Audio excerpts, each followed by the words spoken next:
Hi guys, balak mo bang mag-ipon ngayong 2025? At nahihirapan kang mag-ipon?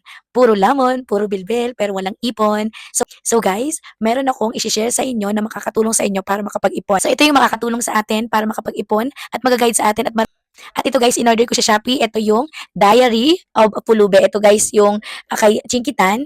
Meron tayong matututunan dito guys, yung 22 money lessons. Ito guys ay nabasa ko na at lahat na nakasulat dito ay talagang natamaan ako sa mga gastos.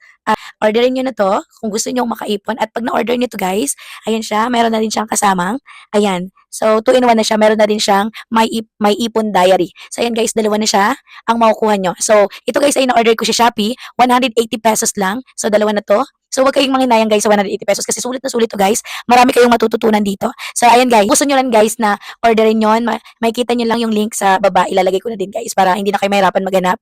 So, ayan guys, so, alam ko guys, mahirap mag-ipon lalong-lalo na ay kung yung budget natin ay sapat lang sa pang-araw-araw. Pero guys, kahit maliit lang yan na may ipon natin or masisave natin, kapag yan ay naipon, napakalaking bagay na yan guys sa atin. So, kailangan na tayo ay mag-save para sa ating kinabukasan. So, ayan guys, kung gusto nyo rin at goal nyo rin makapag-ipon ngayong 2025, so, ayan guys, eto siya, dalawa na siyang book na makukuha niyo. So, ayan guys, thanks for watching.